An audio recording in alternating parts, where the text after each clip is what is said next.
कौवे को देखकर यमदूत रोज मुस्कुराता था। कौवे को लगा मौत नज़दीक आ गई है।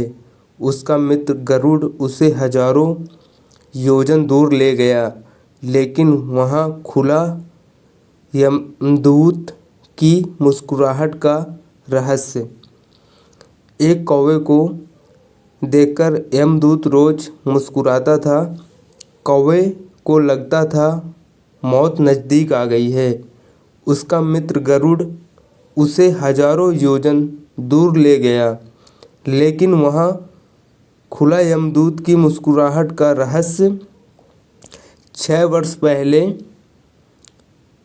कहानी महाभारत की और भगवत गीता की है। कई लोक कथाओं में भी इस कहानी का जिक्र मिलता है। एक कौवे की गरुड़ से दोस्ती हो गई। दोनों काफ़ी समय तक गुजरते थे। उनमें मित्रता इतनी गहरी हो गई थी कि आपस में कभी कोई बात नहीं छिपाते थे।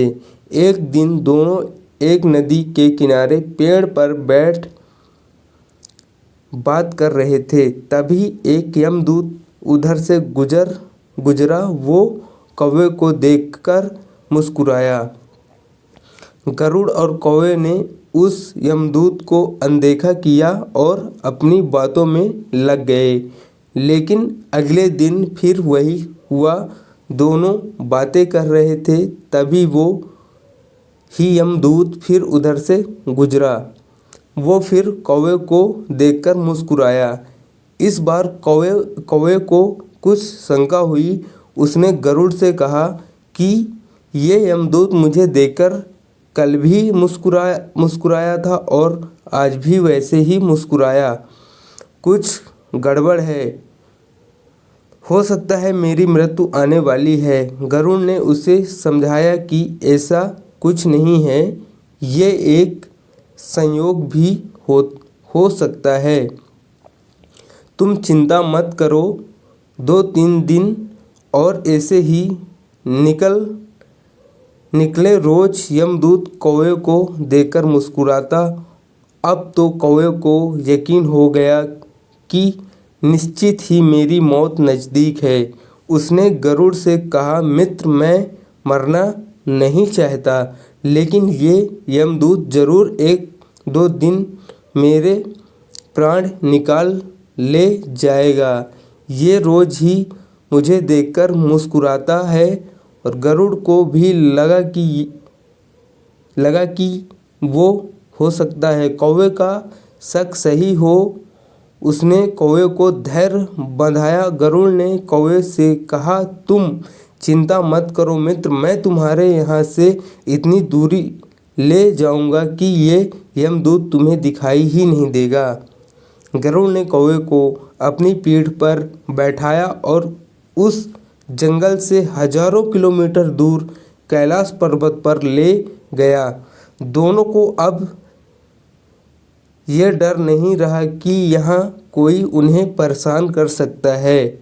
लेकिन वे जैसे ही कैलाश पर्वत पर पहुंचकर एक गुफा तक पहुँचे, वहाँ वो यमदूत पहले से ही मौजूद था। उसने कौवे को देखते ही उस पर पास फेंक कर उसे प्राण निकाल लिए। गरुड़ देखता रह गया। उसने यमदूत से पूछा, तुमने इसे मारा क्यों?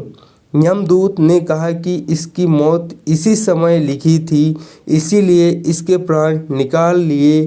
गरुड़ ने फिर पूछा, तो फिर तुम इसे देखकर उस जंगल में मुस्कुराते क्यों थे? इसे मारना ही था तो वहीं मार देते।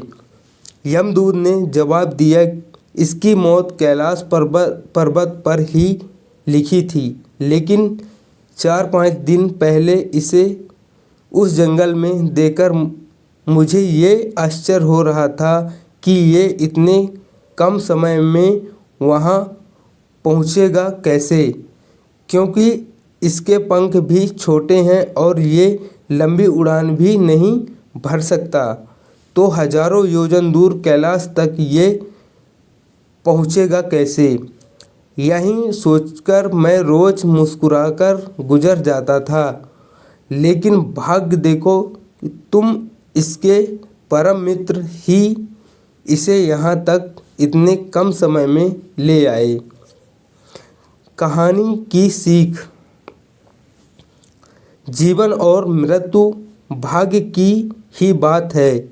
इससे कहीं भी छिपाया या बचाया नहीं जा सकता। जब तक जिंदगी है तब तक कोई आपको मार नहीं सकता, लेकिन अगर मृत्यु निकट हो तो कोई कोशिश आपको बचा नहीं सकती। तो दोस्तों, आपको इस कहानी से क्या सीख मिली, कमेंट बॉक्स में कमेंट करके ज़रूर बताइएगा।